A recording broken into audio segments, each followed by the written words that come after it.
I'm Bill Sasiela. I'm from Regeneron Pharmaceuticals in Tarrytown, New York.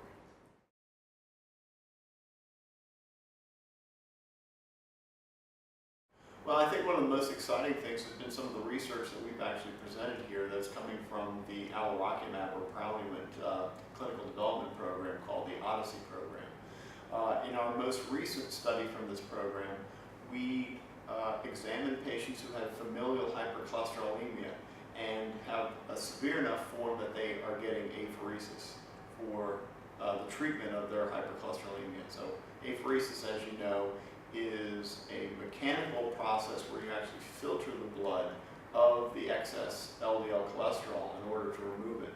So essentially these are patients who are getting everything thrown at them that they can tolerate in terms of drugs and still have very high LDL cholesterol levels that puts them at high cardiovascular risk. So in this study, as compared to what we've done in most of our studies, which is look at the ability of alirocumab or Praluent to lower LDL cholesterol, because apheresis could be such a burden for patients. These are patients who are getting their blood filtered essentially for 3 or 4 hours at a time, once every week, once every 2 weeks. We designed this trial to see if they get enough reduction in their LDL cholesterol with Praluent that they could reduce or stop the need for getting apheresis.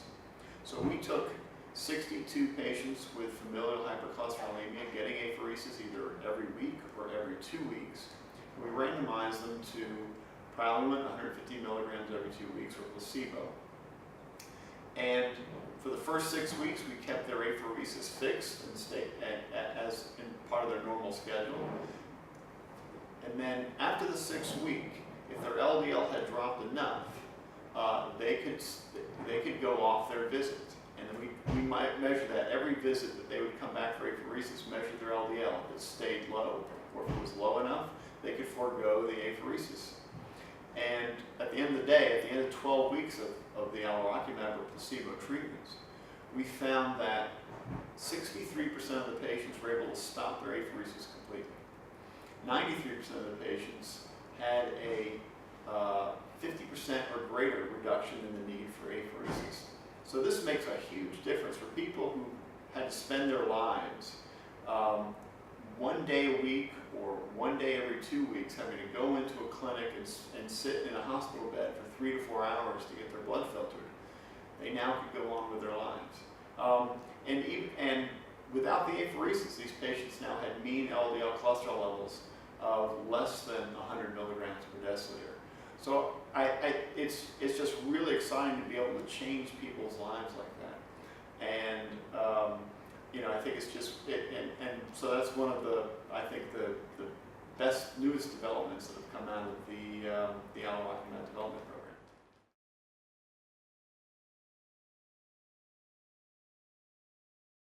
Before we arrive, us and other members of my group we'll dive through the program, and being somebody who's focused and for years been focused on research in atherosclerosis and lipids, those are my tracks, those are my areas. So I'm constantly looking for the oral sessions and the poster sessions, both that are related to either the risks around atherosclerosis, new treatments for atherosclerosis, and new research around lipidology, both basic science and clinical.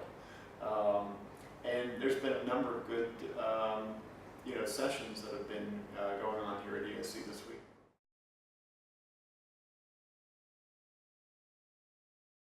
Sure, I think this is great for medical students to attend. I mean, it really gets them to get a sense of the research that's going on and really the cutting edge science that's going on throughout the world, throughout Europe and throughout the world. My son is of that age and is looking to go into graduate student, and I encouraged him to go to a similar meeting like this because of the value of being able to network with and hear research from other key researchers in the area. And I think I don't think there's much better that a medical student.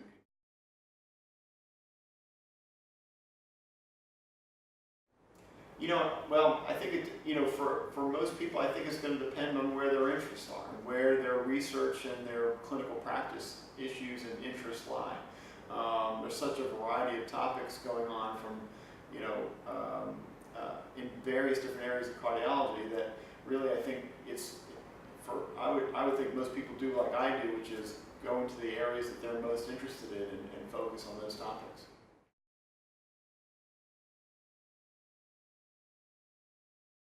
Well, I think it's really important for attendance at meetings such as the European Society of Cardiology because,